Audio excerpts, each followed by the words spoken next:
Oh my God, oh my God, oh my God. Il n'y a que les pauvres qui font ces genres d'erreurs. Merde, pourquoi beaucoup de gens font ces genres d'erreurs? Pourquoi? Il n'y a que les pauvres qui commettent ces genres d'erreurs. Écoute, tu dois savoir une chose. L'une des pures erreurs que tu puisses faire en 2024, c'est de devenir propriétaire de ta résidence principale si tu vis en Occident. Dans cette vidéo, je vais te dire la vérité qu'on te cache sur le fait d'acheter une maison en Occident. Moi, je suis moi-même propriétaire des biens immobiliers en Belgique et aux Pays-Bas. Oups, non, non, pas ça. J'ai été propriétaire des biens immobiliers d'investissement en Belgique et aux Pays-Bas. Et tu vas comprendre des vérités qu'on te cache et que tu dois absolument savoir avant d'acheter ta résidence principale. Et surtout, reste jusqu'à la fin parce que je vais te dire les choses que les propriétaires ne te disent pas. Ou en tout cas, qu'ils veulent te faire miroiter l'idée selon laquelle acheter sa résidence principale est une bonne chose. C'est archi faux, c'est archi faux. Ne tombe pas dans ces panneaux. Bienvenue à toi, moi c'est Michaelis Matamba, si tu tombes pour la première fois sur cette chaîne, sache qu'ici, on parle de business, entrepreneuriat, investissement, géopolitique, relations, hommes et femmes, développement personnel, parce que je suis convaincu que s'éduquer, en tout cas sur ces thématiques, vont te permettre de prendre justement des décisions, des vies qui vont faire que tu poseras des choix judicieux qui vont te conduire à réussir simplement ta vie. Si toi aussi, réussir ta vie est quelque chose qui t'inspire, qui résonne en toi, eh ben, tu as justement deux choses à faire. La première, c'est de t'abonner sur cette chaîne, d'activer la cloche de notification pour être informé de l'apparition des vidéos journalières comme celle-ci, qui vont te donner des contenus d'éducation, par exemple d'investissement, business, qui vont t'aider simplement à faire des choix judicieux et réussir ta vie. La deuxième chose, va dans la barre de description, clique dans les différents liens pour répondre aux formulaires qui vont t'aider à obtenir. Ça dépend de toi. Tu veux perdre du ventre et avoir des abdos sculptés, un ventre plat à jamais, sans pour autant te priver de quoi que ce soit, des nourritures ou bien des diètes à la con. Oh mon Dieu, je vis des personnes. C'est incroyable, c'est infernal. Donc, les gens ne savent plus manger librement ce qui leur plaise, même si c'est du sucre et du gras. Oui, je l'ai dit bien, même si c'est du sucre et du gras. Tu dois rien te priver. Regarde dans la barre de description. Et aussi, si il y a un autre formulaire qui va t'aider à lancer un business en ligne en rapport avec ta personnalité, en rapport avec ta vocation, même si tu as un emploi. Le but en remplissant ce formulaire, c'est simplement pour t'aider d'avoir 1 heure de temps gratuit avec moi où je vais te donner des conseils pratiques qui vont commencer justement à te donner du résultat tout de suite. Mais à condition que tu le mettes en pratique. Si tu as un produit ou un service que tu aimerais exploser en termes de chiffre d'affaires, ben, je peux t'accompagner à pouvoir lancer des publicités en ligne sur Facebook, comme Metaverse, sur Google et autres, pour simplement, voilà, faire trouver des clients qui n'auront qu'une seule envie, c'est de sortir leur carte bleue. Mais à condition, il faut avoir un service et un produit de qualité. Hein. Si vraiment tu me vends, si vraiment tu es en train de vendre de la merde, non, désolé, là, je ne suis pas là. Et sache que tous ces conseils que je vais te donner, ce sont des conseils auxquels j'ai investi des dizaines de milliers d'euros, ami, auprès de mes mentors, séminaires, coaching qui me permettent d'être ce que je suis là actuellement et surtout le plus puissant, qui vont me permettre d'être la meilleure version améliorée de moi-même dans le futur. Comme je l'ai dit, j'ai un rêve pharaonique. Et si tu es sur cette chaîne, tu verras toi-même mon évolution petit à petit. Et crois-moi, je l'ai dit, hein, 1000 abonnés, les amis, je vais commencer à partager mes business, tous les business que j'ai fait. Enfin, pas partager, enfin, je vais commencer à te partager les aléas du business. Parce que ce qu'on nous cache, on montre toujours sur Facebook, enfin, Facebook, YouTube, comment est-ce que les gens sont en train de réussir, de tout cartonner. Mais ces gens ne te disent pas tous les aléas. Parce que moi, quand je regarde une personne à succès, La première chose que je vais d'abord savoir de cette personne, c'est de connaître quels sont ses échecs, quels sont ses challenges. Si la personne ne me cite, même au minimum, si la personne ne me cite pas cet échec dans son business, ça veut dire que c'est un fossoyeur. Voilà. C'est un fossoyeur. Je l'ai dit. Voilà. Donc maintenant, tu le sais. Ben écoute, je vais révéler, revenons à nos sujets, hein, je vais révéler avec toi une vérité qu'on cache à beaucoup. Même moi aussi, on me l'a caché au début, mais à force de m'éduquer, je ne tombe plus dans ce genre de panneaux. Au sujet de la résidence principale. Je pense que quand on vit en Europe, l'une des choses par laquelle on est obsédé, c'est le fait de devenir propriétaire. On rêve tous de ça. Et d'ailleurs, on dit même que les Belges, qu'ils ont une brique dans le ventre, n'est-ce pas? Tu as déjà entendu hein, cette phrase. Un Belge a une brique dans le ventre. Oui, sauf que ils ont oublié d'ajouter que, oui, cette brique justement dans le ventre leur donne justement par la même occasion une constipation financière. Et je voudrais pas, moi, en tout cas, être à leur place. Quand un jeune en Europe finit ses études et qu'il décroche un emploi, son premier réflexe est de faire un emprunt pour acheter une voiture et une maison en général. Ce sont les deux grosses dépenses, en tout cas.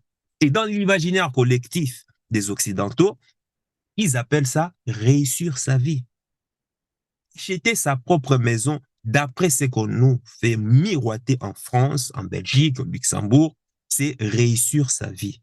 Malheureusement, je suis désolé de pouvoir briser ces mythes, de pouvoir briser ce rêve chimérique, mais c'est faux. Acheter sa maison ou son appartement en Occident est une réussite de vie, non pas pour toi, mais pour ton banquier, puis pour l'État. Classique de chez classique, tu sais déjà, enfin si tu ne le sais pas encore, ce que je vais dire, les points que je vais soulever, si c'est quoi? Acheter sa résidence principale n'est pas un investissement, mais c'est une dépense qui va t'appauvrir pendant 20 ans, 25 ans, 30 ans. Si tu ne me crois pas, je te conseille de lire le livre, c'est le classique de chez classique, Père riche, Père pauvre, de Robert Kiyosaki, le classique de l'intelligence financière. D'ailleurs, tu as intérêt à lire toute la série des 6 ou 7 livres qu'il a sorti à propos justement du titre Père riche et Père pauvre. Tu vas tomber du haut des 100 étages sur certaines vérités que tu vas apprendre sur le fonctionnement de l'argent et l'arnaque qui se cache derrière le fait d'acheter des maisons ou le fait qu'on fasse croire aux gens qu'acheter sa maison, c'est réussir sa vie ou quoi que ce soit. C'est vraiment de l'arnaque, c'est du pipeau. Acheter une maison est un passif et non un actif. C'est que la société ou l'école a oublié de te dire que acheter sa résidence principale est un actif pour ta banque. Mais pour ta propre comptabilité en toi, ta propre comptabilité à toi, c'est un passif. Un actif met l'argent dans ta poche. Un passif sort l'argent de ta poche. Tu comprends qu'acheter une maison est la plus grosse dépense de ta vie parce que tu ne feras que sortir de l'argent de ta poche et continuer à t'endetter davantage parce que ça va te coûter cher à l'achat et plus cher encore à l'entretien. Et encore, même si tu finis de payer ta maison après 25 ans, 30 ans, tu continueras toujours à payer le cadastre. Tu continueras toujours à payer l'État. Tu continueras toujours à payer l'entretien. J'ai vu de mes propres yeux et je continue de voir les propriétaires qui, même après avoir emménagé dans une maison, même après les travaux, continuent toujours de faire des travaux les week-ends. Les travaux ne finissent jamais. Quand tu achètes une maison, va demander au propriétaire. Hein. Déjà, tu n'as même pas d'aller te demander. Va demander à tes collègues qui sont propriétaires. Que font-ils de leur week-end en général? Les propriétaires réservent leur week-end pour faire certains travaux de bricolage, plutôt que de se reposer les week-ends et profiter calmement de son jour de repos. Est-ce que c'est ça une vie? S'il y a quelque chose qui coûte cher, c'est pas même l'acquisition d'un bien immobilier, mais c'est plutôt l'entretien de la maison.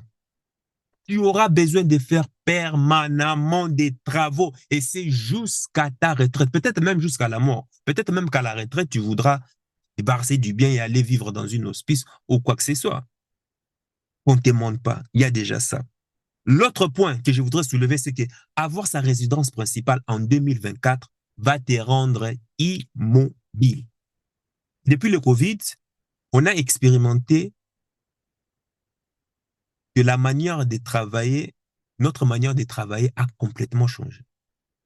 Et il est possible, à une certaine période, que tu aies le besoin d'être le plus flexible possible. Or, comment vas-tu être flexible si tu as un crédit sur 25 ans, 20 ans ou 30 ans sur une maison que tu as achetée? Comment fais-tu pour bouger ailleurs si tu veux aller vivre dans un pays ensoleillé, si tu veux, enfin, pour les gens qui travaillent en télétravail, comment vas-tu faire? Comment tu fais pour être libre géographiquement si tu as une résidence principale qui te colle aux fesses? Tu ne peux pas. La maison va t'immobiliser sur place pour admirer le ciel gris de Paris et contempler les visages grincheux des Parisiens à l'heure de pointe dans le métro. Je n'ai jamais vu autant de haine quand tu te lèves, quand tu vas à l'heure de pointe à la station de métro. Oh merde, il faut voir les visages. My God. C'est effrayant. C'est effrayant la haine qu'il y a. Il faut voir les visages des gens. Quoi. Déjà qu'ils ont la haine déjà de se lever le matin et aller au boulot. Je vois déjà des malins, des malines qui me disent que non, non, non, non, je peux bouger facilement. Euh, Si je trouve un boulot à 500 000 kilomètres ou 2000 kilomètres ailleurs, et ça sera facile de me déplacer. Hé, l'ami,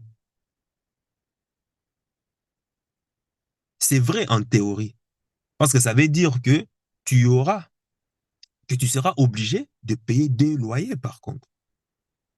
Donc, ton crédit bancaire, hein, que tu rembourses déjà, et tu vas payer encore un autre loyer vers vers le nouvel endroit où tu vas trouver ton job. Maintenant, où auront-ils cet argent pour payer des loyers? On sait tous de combien est fait le salaire moyen en France. Et je ne te parle pas encore du choix difficile que tu vas devoir faire pour l'école des enfants. Déjà, même pour les enfants, voici encore une autre source, une autre grosse dépense, un gros passif dans la vie d'une personne. Ce sont les enfants. Beaucoup ne peuvent plus vivre leur liberté financière et géographique à cause de leurs enfants, qui leur coûtent la peau des fesses en termes de dépenses. Il y a beaucoup de choses qu'on ne s'autorise pas à faire parce qu'on s'est dit qu'on a les enfants. Ah, on ne peut pas se le permettre. Enfin, dans tous les cas, j'ai constaté que les propriétaires sont les moins mobiles. Leur maison les a fixés quelque part et ils ne peuvent pas bouger à cause d'un gros crédit à rembourser tous les mois. Ils ne peuvent pas se permettre d'aller vivre une vie confortable ailleurs à cause du crédit bancaire immobilier à rembourser. Et ils doivent toujours calculer 1000 fois avant de prendre une décision. Dans le mot immobilier déjà, il y a le mot immobile. Ça te fixe, ça te bloque, ça te neutralise pendant 25, 30 ans. Ça immobilise l'argent pendant de longues années. Or, l'argent a horreur d'être immobile. L'argent a besoin de circuler pour se mettre en valeur, pour avoir de la valeur, la vélocité de l'argent. Donc, tu vois que c'est compliqué tout ça. Autre point que je voudrais soulever, c'est que, enfin, une autre vérité qu'on te cache est que un bien immobilier, que ce soit maison, appartement ou quoi, est très peu liquide. Je vois encore l'INSEE qui me dit que tu peux vendre la maison, Michaelis, qu'est-ce que tu es en train de raconter? Tu peux vendre et puis avoir la maison tout de suite. Oui, l'INSEE. Mais l'INSEE oublie de dire que si tu vends à perte, oui, tu auras peut-être l'argent. de suite. Dans le cas contraire, c'est faux. Cher ami, dis-toi ceci, parce que les gens parlent beaucoup, mais as-tu déjà essayé de vendre une maison? Moi, ça me fait marrer, quoi. Beaucoup de gens parlent avec beaucoup d'émotion, du genre, oui, il suffit de le vendre, de le mettre sur le bon coin, et puis voilà, le deal est close. Quoi? On parle d'un bien à plusieurs centaines de milliers d'euros. Et crois-tu que les personnes éligibles d'avoir cette capacité de liquidité, sont faciles à trouver comme ça? Les jours où tu auras l'occasion de vendre une maison, c'est le jour là où tu comprends que, mince, quoi, acheter une maison n'est pas facile, n'est pas aussi facile que ça. C'est pas si simple que ça. Pourquoi penses-tu qu'il y a des annonces sur le Bon Coin, cloger.com, imoweb.com, qui font plus de 2 ans, 3 ans, 4 ans, 5 ans sans être vendus? Il y a des gens qui ont voulu vendre leur maison pendant des années, mais il n'y a eu aucun intéressé, ni acheteur potentiel. Et ils ont abandonné le projet. Et ils ont continué à vivre dans cette même maison. Non, mais il faut arrêter de rêver, quoi. Hein? C'est-à-dire, si tu veux vendre vite, tu es obligé soit de brader le prix, ou soit tu es obligé d'être patient. Mais pendant ta patience, tu dois attendre longtemps qu'un bon acheteur se présente. Et pendant ces temps, quand même, qu'est-ce qui se passe? Ben, tu dois entretenir, non? Quand même ton bien. Sinon, ça moisit, sinon, ben, tout ça, ça coûte de l'argent. Donc, si tu achètes une maison neuve, ça veut dire que tu l'achètes au prix du marché. Donc, tu vas devoir attendre beaucoup d'années, des très longues années pour espérer que la valeur de ton bien augmente afin d'espérer une plus-value déjà qui n'est même pas garantie déjà. Donc, on comprend que il est impossible d'avoir une marge si tu te retrouves dans ces cas. Et ceci même m'amène encore aussi, il y a un autre point que je vais soulever ici, c'est quoi? C'est que vendre sa maison rapidement, c'est vendre à perte. La perte minimale qui va te chicoter, ce sont les frais des notaires de toute façon. Quand tu achètes une maison, tu payes les frais des notaires. Supposons que, par exemple, une maison te coûte 300 000 euros à l'achat. Donc, tu as 300 000 euros. Dans les 300 000 euros, il faut prévoir 10% si tu es en France, voire 18 à 20% si tu es, enfin des frais de notaire, hein, si tu es en Belgique, surtout en Wallonie. Donc, ça te fait déjà entre 30 000 à 54 000, voire 60 000 euros, dépendamment du pays, bien sûr, où tu te trouves. Que tu dois payer cash à l'État, rien que pour cette cash. Euh, pour cette taxe plutôt. 30 000 euros, 60 000 euros. Imagine, hein, à payer cash parce que tu as osé être propriétaire. La moitié des salariés gagnent moins de 1612 euros par mois si l'on tient compte du salaire réellement perçu sur l'année, qu'il s'agisse du temps complet ou du temps partiel. Chez les employés, ces montants ne dépassent pas 1231 euros et il atteint plus de 3 285 euros pour les cadres. Ça, c'est en France, les statistiques en France. En Belgique, 50% des travailleurs belges gagnent moins de 3 507 euros bruts par mois. En gros, ce qui veut dire qu'il faut à peu près 1 an, voire 2 ans de salaire complet, je précise bien complet, à mettre de côté, que tu vas devoir payer à l'État comme taxe juste parce que tu veux concrétiser un rêve d'acheter une belle maison. En réalité, même la maison même ne te coûtera pas 300 000 euros, hein, dans mon exemple précédent. Mais en réalité, cela te reviendra soit 330 000 euros, ou voire même 360 000 euros, sans compter les frais annexes aussi que tu dois ajouter. Maintenant, comment vas-tu récupérer cet argent si tu mets ta maison en vente dans un futur proche après justement acquisition. Donc, ça veut vouloir dire que tu vas devoir le vendre, enfin, tu vas devoir vendre la maison plus de 330 000 euros, voire même 360 000 euros. Et ce n'est pas en 2 ans, 3 ans que tu vas devoir espérer justement avoir une bonne plus-value.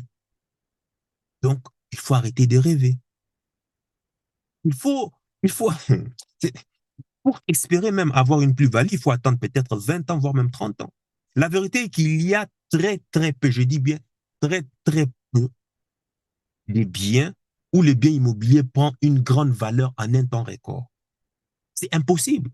À moins que par miracle, tu te retrouves dans une chance où, peut-être, par exemple, à Liège, par exemple, j'ai vu qu'ils sont en train de construire un nouveau rail, un nouveau chemin pour les trams. Tu vois, là, si tu te retrouves à ce que le tram passe devant chez toi, oui, ça fera en sorte que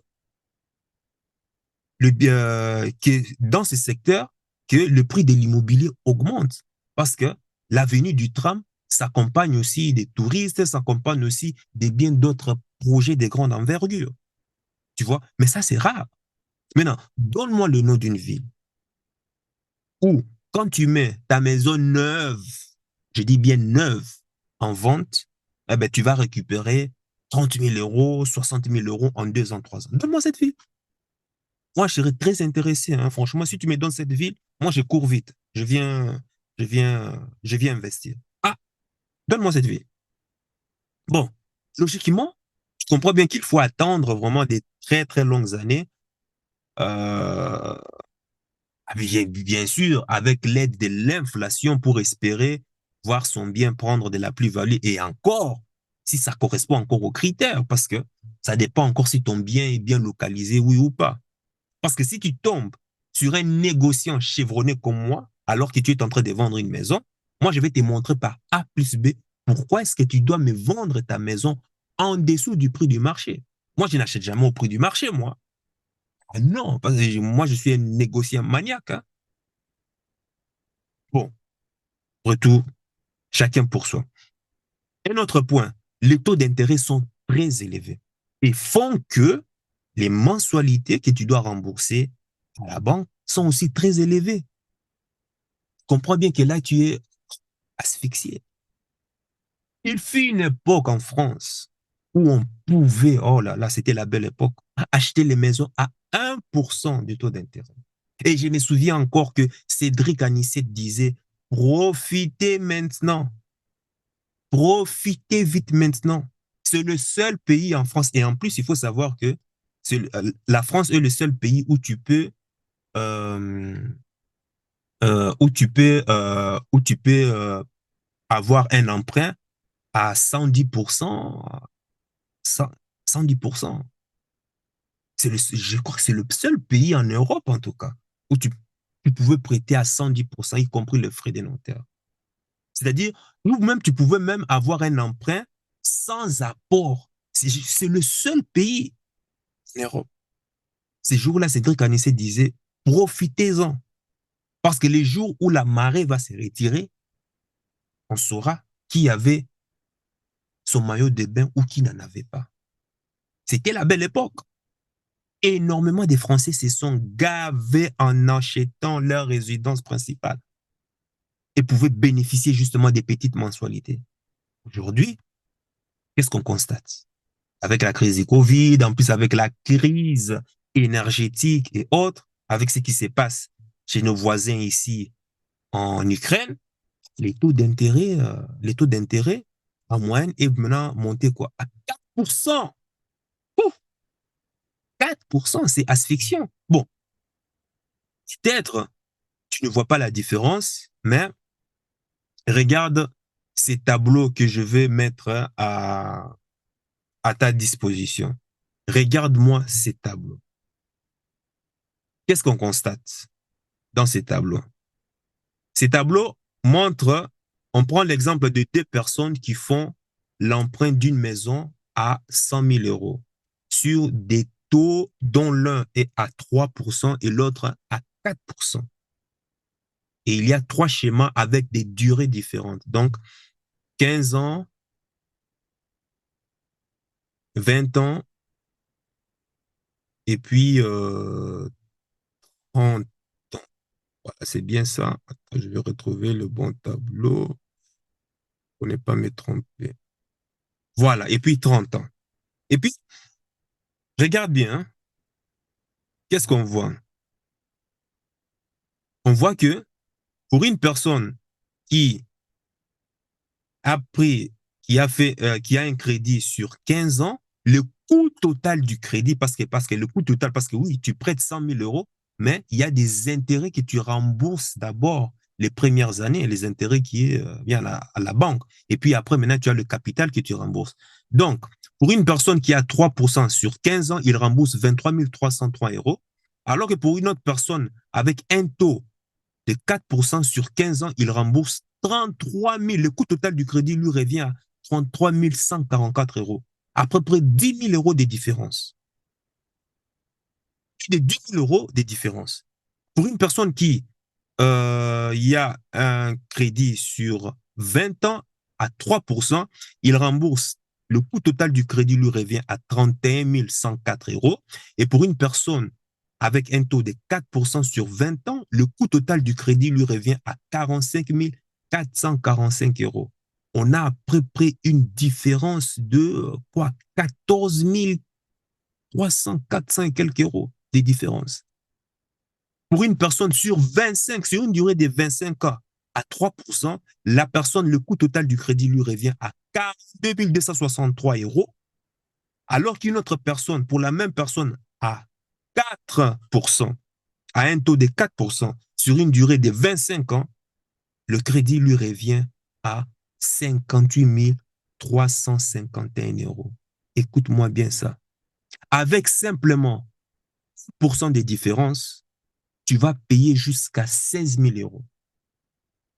Et imagine, toi qui payes maintenant une maison aujourd'hui avec un taux de 5%. C'est la moyenne, hein? 5% en moyenne ou 6%. Là où hier, on payait simplement quoi? 1%, 1,5%. Donc, tu es en train de payer des dizaines de milliers d'euros en plus à cause des taux d'intérêt, sans compter que les mensualités sont astronomiques. En Belgique, déjà pour un crédit immobilier aux alentours de 150 000 euros sur 20 ans, les mensualités dépassent déjà les 1 000 euros là, par mois. Et là, je te parle dans les provinces, je ne te parle même pas dans les grandes villes, dans les provinces. Maintenant, comment vivre confortablement ici? Et la résultante, la conséquence est que c'est l'une, c'est la première raison pour laquelle les gens se marient, parce que le salaire allège les charges. Les gens se marient d'abord pour les finances, surtout les femmes. Elles sont très, très, très, très expertes dans ces genres de calculs.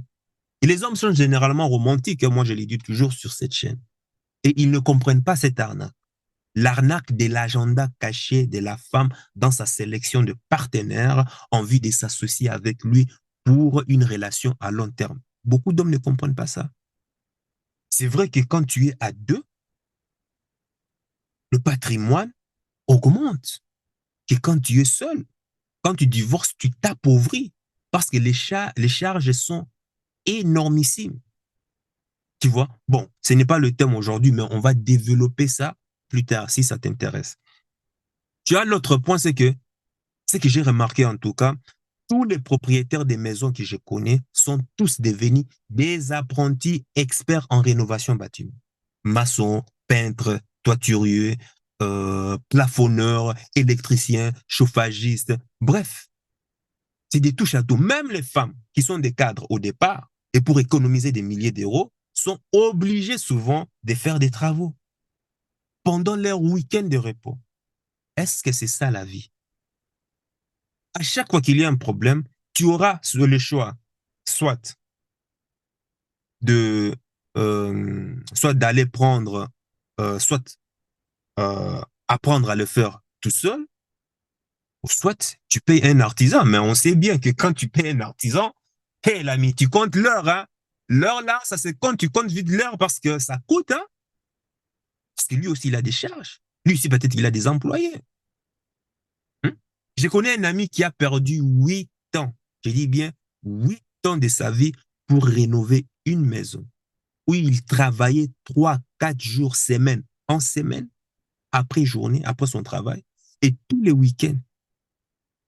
Aujourd'hui, tout est presque fini, il a aménagé, tout va bien et autres. Mais même malgré ça, il reste toujours des petits travaux à retoucher, à faire par-ci, par-là et autres. Et, et bon, moi, je ne comprenais pas. Moi, je lui dis souvent, mais comment ça se fait? Tu ne t'arrêtes jamais, toi. Moi, je te comprends pas. Et il me dit que non, bah, écoute, il faut savoir que dans une maison, les travaux ne finissent jamais, quoi. Il y aura toujours quelque chose à faire. Ça, pour dire que devenu propriétaire en 2024 n'est pas du tout une bonne idée. L'alternative, en tout cas, que moi, j'ai toujours proposé sur cette chaîne, c'est de te servir du salariat au maximum. Profite des avantages que tu as du salariat au maximum pour contracter des crédits hypothécaires, pour acheter des biens que tu vas mettre en location. Moi, j'ai toujours dit ça. Si en tout cas tu sens que tu as un temps plein, que tu n'as pas de crédit, et tout ça, il y a des critères. Voilà pourquoi je t'ai dit de regarder dans la barre des descriptions. Je peux t'accompagner dans des conseils pour ça et c'est gratuit, hein, mais bon. Bref, c'est pour aider les gens sur cette chaîne à réussir leur vie. Moi, je dis toujours de te servir du salariat avant de te lancer, même dans le business ou quoi que ce soit. Sers-toi du salariat au maximum pour contracter des crédits euh, hypothécaires qui vont te permettre justement de générer justement des revenus complémentaires. C'est ce que moi j'ai fait au début, jusqu'à ce que ben voilà plein de challenges m'ont obligé en tout cas de me débarrasser de certains biens. Le but c'est de faire quoi? Quand tu achètes des biens que tu mets en location, c'est de faire une opération blanche dans ton investissement. Maintenant, c'est quoi une opération blanche, comme me demande l'autre? C'est quand c'est quand le bien immobilier, quand tu y as mis en location, ben, enfin, le bien immobilier s'autofinance. Ça veut dire que le locataire rembourse exactement les mensualités du crédit bancaire. Donc, c'est net, net, quoi. Tu n'as rien à débourser là-dedans. L'idéal, c'est d'avoir un cash flow positif dans l'opération. C'est-à-dire que le montant que le locataire te paye doit être supérieur à la mensualité du crédit que tu rembourses, y compris les frais annexes, bien sûr, qu'il faudra prendre en compte. Mais ça, ce sont des calculs qui se font. Tu vois, ceci va te permettre d'enchaîner avec d'autres biens à l'appel. Retiens ceci. Acheter une maison pour y vivre n'est pas le meilleur deal de ta vie que tu puisses faire. À moins que tu ne sois un bon samaritain qui aime donner, jeter de l'argent, qui aime donner de l'argent aux banques ou bien à l'État. Acheter une maison n'est pas du tout un investissement et ça ne le sera jamais. C'est un investissement pour le banquier dans sa comptabilité parce qu'elle crée l'argent à partir de rien pour gagner du vrai argent, pour gagner du surplus sur ton dos, en fait. Cet argent des souffrances dont tu as mis des années à mettre de côté pour concrétiser un rêve d'un bon citoyen qu'on t'a fait croire. Pour moi, qui c'est une arnaque, un mensonge, simplement dans le but de te maintenir en laisse comme un chien. Maintenant, il y a aussi d'autres points, mais bon, je vais m'arrêter ici. As-tu d'autres points à ajouter sur les arguments que je viens de citer? Dans ces cas, cite, ajoute avec d'autres arguments que toi tu connais pourquoi est-ce que acheter sa résidence principale est une arnaque, c'est du pipeau, ce n'est pas de l'investissement. J'attends de toi, euh, j'attends tes commentaires euh, tout en bas ici, regarde là en bas. Mais non, il y a toujours des gens qui sont contre. Il n'y a pas de souci. Si tu es contre et que tu n'es pas d'accord avec ça, ben alors, mais donne-moi des arguments valables. Ne viens pas me donner des arguments parce que tu te sens bien, parce que tu veux te sentir bien dans ce que tu as déjà acheté et autres. Non, nous, on s'en fout de ça. Nous, on dit les choses telles qu'elles sont et non les choses telles qu'elles devront être. Tu es dans la chaîne de la vérité. Alors, à tes claviers. Sur ce, sache que ton cœur sait déjà ce que ton cerveau essaie de comprendre. Suis la voie de ton cœur. Il connaît déjà le chemin. Ciao, ciao.